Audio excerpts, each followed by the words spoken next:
Juliana, if there was any doubt that this would be a regional conflict, certainly this morning, that missile test was a big warning.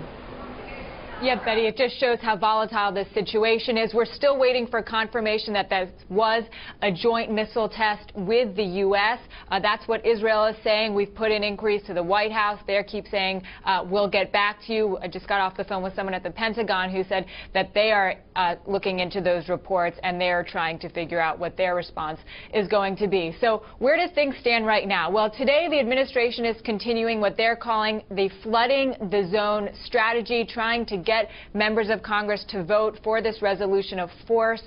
They are feeling a little more confident than they were today, than they were yesterday at the beginning of the day. And that's largely because the president had this hour-long meeting with Senators John McCain and Lindsey Graham, two key Republicans who are going to be able to bring along support from other Republicans, other Democrats in the Senate, but also potentially in the House of Representatives, where the president might have a little more trouble there. Now, they came out saying that they're giving the president conditional support, that they're more comfortable with the president's Syria strategy than they were heading into the meeting. What they want to see is a strategy that degrades Bashar Assad's weapons capabilities and upgrades the Syrian rebels. They also came out and said that a rejection of resolution of force would be catastrophic, and that's something that could send very strong signals to other members of Congress.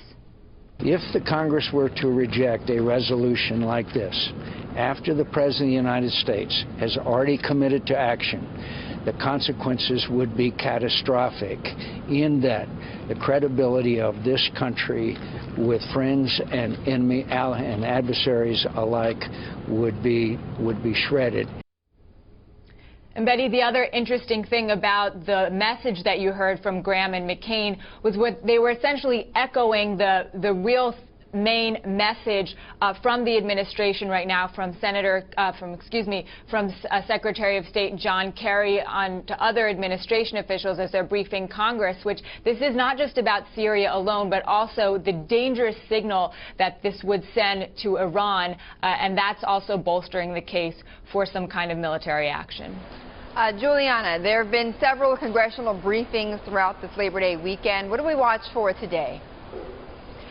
Well, what we want to see is what the president says this morning at 9:45. He's going to be meeting with congressional leadership and also the chairs and the ranking members of some of the key national security committees. And one of the things, Betty, that John McCain and Lindsey Graham said yesterday was that they now want to hear the president articulate the strategy that he outlined to them yesterday, to the American people. If the president can articulate that strategy about degrading Assad's weapons capabilities, upgrading the Syrian opposition, they think that they'll be able to make that sell to their constituents, and ultimately that's going to lead to getting this resolution of force passed through the Congress.